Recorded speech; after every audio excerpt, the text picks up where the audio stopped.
America ने Iran के परमाणु प्लांट नेतंज पर हमला किया है, न्यूक्लियर फैसिलिटी पर।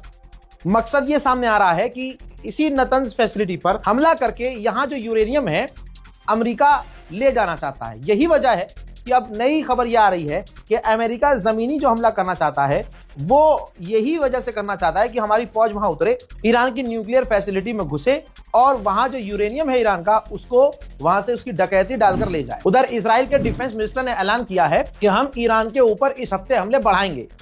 दुनिया याद रखे, डोनाल्ड ट्रंप 15 दिन पहले, नेतन्याहू 48 घंटे पहले जीत का ऐलान कर चुका है। तो इन दोनों से कोई ये पूछे सालो जब तुम जीत गए हो तो फिर हमला बढ़ाने और हमला ज्यादा करने का मकसद क्या है? दोस्तों, अगर ईद मना ली हो तो इस पर भी ध्यान दीजिएगा कि ईरान की न्यूज एजेंसी ने खुद कंफर्म किया है कि ईरान में 3000 से ज्यादा लोग शहीद हो चुके हैं। अमेरिका और इजराइल के हमलों में 20 दिन का ईरान का एक 20 दिन का बच्चा शहीद हुआ है। अगर आप ध्यान दे रहे हैं तो डोनाल्ड ट्रंप और अमेरिका की तमाम ऑर्गेनाइजेशन, यहां तक कि जो डोनाल्ड ट्रंप से जुड़ी हुई तमाम तंजीमें हैं, ग्रुप हैं, मंत्री, नेता हैं, सब एक चीज जस्टिफाई कर रहे हैं कि हमने ईरान पर हमला इसलिए किया क्योंकि ईरान दुनिया के लिए खतरा था, परमाणु की तरफ जा रहा था, उसके इरादे खतरनाक थे, वो आतंकवादी था।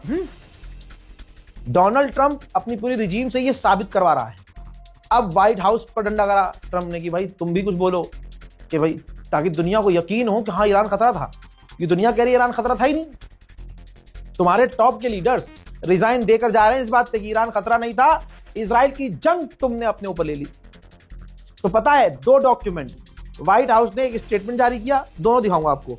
व्हाइट हाउस ने जो सफाई दी कि ईरान परमाणु बना रहा था, ईरान दुनिया के लिए खतरा था, ईरान की नीयत सही नहीं थी, ईरान की मिसाइलें दुनिया के लिए खतरा थी, ईरान सेम ये जो व्हाइट हाउस ने लाइन बोली है, ये उसने एक इजराइल की बैक कंपनी, यानी एक कंपनी जिसको इजराइल पीछे से चलाता है, उसका जो स्टेटमेंट था। जैसे अमेरिकी कंपनी कह रही थी कि ईरान खतरा है, ईरान परमाणु बनाना चाहता है, ईरान दूसरे देशों के लिए खतरा है, ईरान की मिसाइलें दुनिया के लिए खतरा है, वो हमारे चारों तरफ हमारे लोगों के लिए खतरा है। सेम वही लाइन उठाई अमेरिका के व्हाइट हाउस ने, इजरायली कंपनी की वही बातें उठाई और सीधा कॉपी पेस्ट कर दिया। दोनों डॉक्यूमेंट आपके सामने हैं। एक तरफ एफडीडी कंपनी है जो इजराइल की है, उसका एग्जैक्ट पैराग्राफ उठाकर व्हाइट हाउस ने कॉपी पेस्ट कर दिया। सेम वही बात है।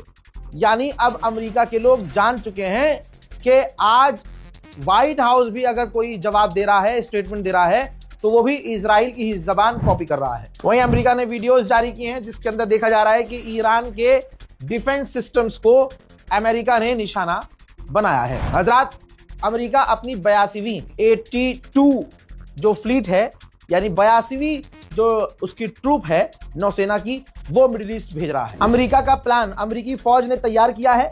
अमेरिकी फौज का प्लान यह है कि ईरान के अंदर घुसना है, ईरान का 400 किलो यूरेनियम घसीटना है, चुराना है और उसको वहां से अमेरिका लेके जाना है।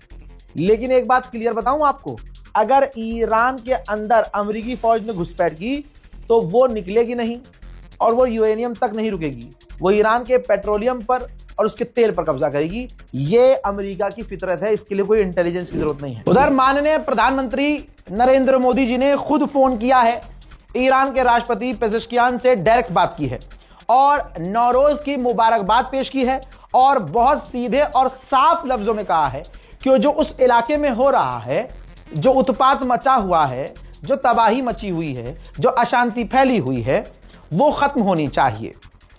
मोदी जी के इस स्टेटमेंट पर दुनिया के बल्कि भारत के तमाम मुसलमानों को राजी होना चाहिए, क्योंकि अगले इंसान से तुम्हें जैसी भी शिकायत हो, लेकिन ईरान से उन्होंने बात कही है तो हक कही है, साफ कही है, नहीं उत्पात होना चाहिए। आप सोचिए, बड़े बुजुर्ग जो कहते आए हैं वो गलत है क्या कि जंग से किसी का फायदा नहीं होता, बल्कि जंग का असर पूरी दुनिया पर होता है।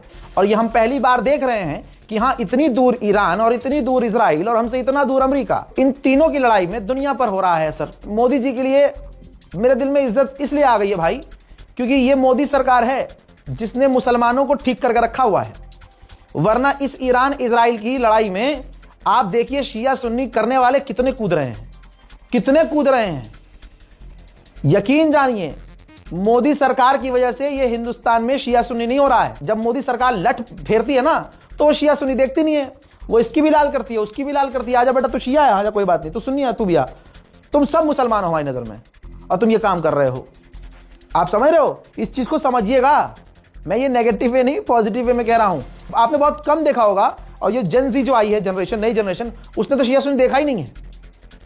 होता था हमेशा वो बड़े लेवल पर, लेकिन कम से कम मोदी सरकार इतना लट फेरती है कि शिया सुन्नी ये भूले हुए थे। लेकिन क्योंकि यहां पर मोदी गवर्नमेंट का रोल नहीं है इस जंग में, तो सबकी औकात इतनी हो रही है, कोई कुछ भी बोल रहा है, कोई खामनाई की बुराई कर रहा है, कोई ईरान के लीडर्स की, दूसरे जो कमांडर है उनकी बुराई कर रहा है, कोई अपना ईरान का नया इतिहास लिख के आ रहा है कि ईरान ऐसा था, ईरान ने ये किया, ईरान ने वो किया, कोई बिन सलमान की तारीफ कर रहा है, बिन सलमान बहुत बढ़िया आदमी है, जबकि सब कुछ खुला है दुनिया के सामने है। अभी भी जो शिया सुन्नी कर रहे हैं भाई, मेरे पास कई ऐसी वीडियोस हैं जो मेरे खिलाफ बोल भी रहे हैं और कई स्टेटमेंट उन्होंने दिए भी हैं, और सबकी वीडियोस हैं मेरे पास। कोई लाइव आके बोल के गया, किसी ने पोस्ट लिखा, भाई इन सबको 72 घंटे के अंदर जेल में ठुसवा दूंगा मैं। 72 घंटा। मेरी लीगल टीम मुझसे 10 बार कह चुकी है कि करवाएं बंदी ने, क्योंकि इसमें मोदी सरकार नहीं है। हम यहां मोदी सरकार से कोई सवाल ही नहीं कर रहे, न उनसे शिकायत है। यहां जो उछल रहे हैं, जिनकी औकात नहीं थी कल तक कुछ बोलने की, जिन्होंने गवर्नमेंट से सवाल नहीं किया, जिन्होंने गोदी मीडिया से आज तक कोई सवाल नहीं किया, जिनको मोहल्ले के 4 लौंडे नहीं जानते, वो खामनाई के खिलाफ बोल रहे हैं मुसलमान होके, और एक आध ऐसे हैं जो शिया भी हैं, तो जो अपनों के ही नहीं हो रहे हैं, खामनाई के खिलाफ बोल रहे हैं। और कुछ ऐसे हैं कि खामनाई से ड्रामे वाली मोहब्बत कर रहे हैं, बीच में फितना डालने के लिए। मतलब समझ रहे हो, दिखा ये रहे हैं कि हम ईरान के इतने समर्थक हैं कि बस हम बर्दाश्त नहीं कर सकते, और उसी की आड़ में ऐसी बातें बोल रहे हैं जिससे शिया सुन्नी हो जाए। आप ये महसूस कर रहे होंगे, मैं अभी ईद की नमाज के लिए लोगों के बीच में गया हूं, तो लोगों ने कुछ कुछ चीजें बताई कि भाई अभी भी बहुत सारे ऐसे लोग एकदम से सामने आ रहे हैं जो यूनिटी को तोड़ने का काम कर रहे हैं। तो सुधर जाओ भाई, दिक्कत हो जाएगी बहुत। और ये मोदी सरकार है जिसने सबको सही किया हुआ था, और अभी भी मोदी सरकार है। कभी हल्के में हो, एक कंप्लेंट में 4 गुना एक्शन हो जाएगा, क्योंकि तुम मुसलमान हो। ठीक है, किसी ने ढंग से लपेट दिया ना, वो तो अंदर चले जाओगे, बाहर आने में बहुत समय लगेगा। उत्पात वाले काम मत करो, देश पहले से ही काफी ज्यादा मुसीबतों से जूझ रहा है, अब तुम इसमें शिया सुन्नी मत करो। हजरात मोहतरम, ईरान ने दोबारा से हमले किए हैं और हमले का वीडियो भी जारी किया है। ये मैं इसलिए दिखा रहा हूं ताकि जो मक्कार लोग कह रहे थे कि हम जीत गए हैं, इजराइल कह रहा था हम जीत गए हैं, डोनाल्ड ट्रंप कह रहा था मैं जीत गया हूं और ये हो गया है, आप ये देखिए, जिसने 15 दिन पहले ऐलान किया अमेरिका ने कि हमने ईरान के लॉन्चर तबाह कर दिए, हमने ईरान के ड्रोन तबाह कर दिए, भाई ईरान हर 5 घंटे के अंदर, 4 घंटे के अंदर इस तरह के हमले लॉन्च कर रहा है। और हजरात मोहतरम, जिन पाकिस्तानियों को यह लग रहा था कि हमारी जो आर्म्ड फोर्सेज हैं वो बहुत ईमानदार है, पाकिस्तान की फौज ईरान के साथ है, भाई साहब यजीद की फौज है तुम्हारी और यजीदियों का ही साथ देगी। जो पाकिस्तान की आर्म्ड फोर्स का जो चीफ है आसिम मुनीर, भाई वहां पाकिस्तान के जो शिया समुदाय के लोग हैं भाई, वो ईरान के लिए सड़क पर आ रहे हैं, प्रदर्शन कर रहे हैं, मोहब्बत जता रहे हैं। तो भाई कहा जा रहा है कि वहां शिया समुदाय संगठन से उलमाओं से मीटिंग हुई आसिम मुनीर की, तो आसिम मुनीर ने उनको जलील कर दिया कि ईरान के लिए अगर ज्यादा प्यार उमड़ रहा है तो दफा हो जाओ ईरान। यानी ईरान के समर्थन में अगर पाकिस्तान के शिया उलमा बोल रहे हैं तो ये पाकिस्तान का हराम का पिल्ला, ये गंदी नस्ल का कीड़ा, ये पता नहीं कितनों की पैदावार है आसिम मुनीर, ये उलमाओं की तौहीन करे, कहता है कि इतना सीने में दर्द हो रहा है तो चले जाओ ईरान। लेकिन जब इन्हें मोदी जी के खिलाफ बोलना होता है तो लबर लबर जबान चलती है। तुमसे करोड़ गुना फिर अच्छा मोदी है, करोड़ गुना। भाई जो प्रदर्शन ईरान के समर्थन में भारत में हुए, उसमें एफआईआर हुई, ये सब कुछ हुआ, वो कानूनी तौर से था। क्यों? प्रदर्शन करने के लिए, पब्लिक प्लेस में भीड़ इकट्ठा करने के लिए परमिशन चाहिए होती है। ठीक, तो यहां मैं बता रहा हूं कि अगर कंप्लेंट हुई है प्रदर्शनकारियों पर भारत में, तो भाई पहली बात तो भारत मुस्लिम राष्ट्र है ही नहीं, तुम्हारा मुस्लिम देश है ना पाकिस्तान, यह है तुम्हारा पाकिस्तान, यह है मुस्लिम देश के लिए खड़े नहीं हुए, लेकिन तुम्हें मुसलमानों का, पाकिस्तान का ख्वाब है मुसलमानों का रहनुमा बनना है, आओ बनो रहनुमा। गजब बेइज्जती है। वहीं ईरान पर भी अमेरिका और इजराइल के मिलकर बड़े हमले आज भी हुए हैं, देखिए।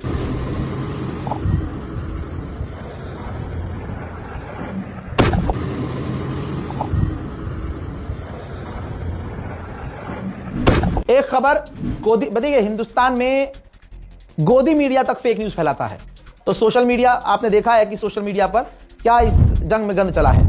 अब खबर चली थी कि भारत ने अमेरिका को अपना बेस दिया है। यह खबर इतनी फेक फैलाई गई और ये खतरनाक खबर थी कि मिनिस्ट्री ऑफ एक्सटर्नल अफेयर ने, भारत के विदेश मंत्रालय ने सफाई दी कि भारत ने यूएस को अपना बेस नहीं दिया। झूठी खबर है। देखिए, यहां पर जब भारत मुस्लिम राष्ट्र नहीं है, भारत मुस्लिम देश नहीं है, तो हम अपनी गवर्नमेंट से ये उम्मीद नहीं कर सकते कि जैसे अबे आज तो साला मुस्लिम देश नहीं खड़ा, आज कोई मुस्लिम देश ईरान के साथ नहीं खड़ा, तो हम कैसे उम्मीद करेंगे कि भाई हमारा देश पूरी तरह से ईरान के साथ खड़ा हो जाए। ये भी समझ लेना भाई, आप लोग दिमाग को खोल के चलो। भारत का इसमें स्टैंड जो है मोदी सरकार का, खामनाई के लिए ट्वीट नहीं किया, दुख नहीं जताया, ये है वो है, वो तमाम चीजें एक तरफ हैं, लेकिन अगर आप ऑफिशियली स्टेटमेंट देखेंगे तो मोदी गवर्नमेंट बिल्कुल बैलेंस कर रही है कि भाई ना हमें ईरान से पंगे लेने हैं, ना अमेरिका से बात खराब करनी है। ये कहा जाता है स्मार्ट मूव, भाई नुकसान नहीं झेलना अपना। अब तुम कहते रहो कि वो फादरलैंड बोला है, भाई मोदी जी जहां जाते हैं किसी ना किसी को बोल के आते हैं कि भाई तुमसे हमारा बहुत पुराना रिश्ता है, और मोदी जी तो किसी भी स्टेट में, किसी भी देश में, कहीं भी जाते हैं अपना कनेक्शन जोड़ के आ जाते हैं। स्मार्ट खेलने की कोशिश करते हैं कि सबसे एकदम भाईचारा बना के चलें। ये उनकी मेंटालिटी है, ये उनकी विदेश नीति है भाई। अब आप कहो फेल हो गई विदेश नीति, ये हो गया वो हो गया, लेकिन भारत ने अमेरिका को अपना कोई बेस नहीं दिया। फेक न्यूज है, फेक न्यूज फैलाई जा रही है। तो मैं मुसलमानों से भी अपने अपील कर रहा हूं, क्योंकि भाई मैंने देखा है भाई नेतन्याहू मर गया, कितनी बार मारा आप लोगों ने। मुस्लिम कम्युनिटी ने पिछले जो बड़े बड़े क्रिएटर हैं भाई, मिलियन में जिनके फॉलोवर हैं इंस्टाग्राम पर, उन्होंने तक ने ये वीडियो डाला कि नेतन्याहू मर गया। क्या हुआ आपकी उस झूठी खबर का? तो भाई किसी भी तरह से किसी को भी लेकर झूठी खबर मत फैलाइए, दिक्कत आपको होगी। उधर भारत में ईद के दिन उत्तम नगर में दंगा भड़काने की कोशिश की गई थी, मामला कोर्ट तक पहुंच गया था। दिल्ली पुलिस ने फिर वो काम कर दिया जिसके बाद दिल्ली पुलिस पर एक बार फिर से दुनिया को भरोसा होगा। हजरात, शांतिपूर्वक तरीके से दिल्ली में नमाज अदा की गई। दिल्ली पुलिस के ऊपर मुसलमान नमाजियों ने फूलों की बरसात की, क्योंकि भाई जो दिल्ली पुलिस ने, आप कुछ भी कह लीजिए नेगेटिव दिल्ली पुलिस के बारे में, लेकिन जो काम दिल्ली पुलिस ने ईद वाले दिन किया है, जितना शुक्रिया अदा अगर दिल्ली पुलिस का किया जाए वो सब कम है। पुलिस प्रशासन के ऊपर जो है इस वक्त पुलिस प्रशासन जो है सब पे फूल बरसाए जा रहे हैं, क्योंकि इन लोगों ने फुल सपोर्ट करा। ये देखिए,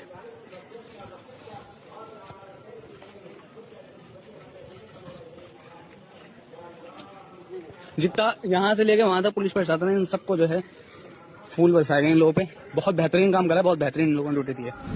पूरे हिंदुस्तान से ऐसी ऐसी खबरें आ रही हैं कि भाई दिल खुश हो गया ये विजुअल देखकर। पूरे हिंदुस्तान से आज एक बार साबित हो गया, यह हमारा भारत मोहब्बत से ही चलता है, मोहब्बत से ही चलेगा। कुछ टटपूंजिए आकर, चाहे हिंदू हो चाहे मुसलमान, अगर नफरत फैलाएंगे, नफरत की आखिर तक की कितनी भी ताकत नफरत लगा ले, लेकिन जीत मोहब्बत की होगी। सलाम है इस मुल्क को, सलाम है अपने भारत को। और अगर किसी को लग रहा है कि नहीं यहाँ उत्तम नगर में कुछ नहीं होता, भाई ये सब तुम फालतू में तारीफ कर रहे हो। भाई उत्तम नगर में पुलिस 48 घंटे से एक्टिव है।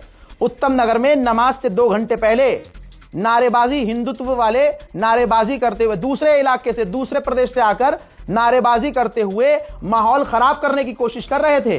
दिल्ली पुलिस ने 25 लोगों को हिरासत में लिया, और सोचिए कितना बड़ा कांड हो सकता था। पुलिस ने सब फेल कर दिया। हजरात, इस रिपोर्ट को शेयर कीजिएगा, अपनी दुआओं में याद रखिएगा। जय हिंद।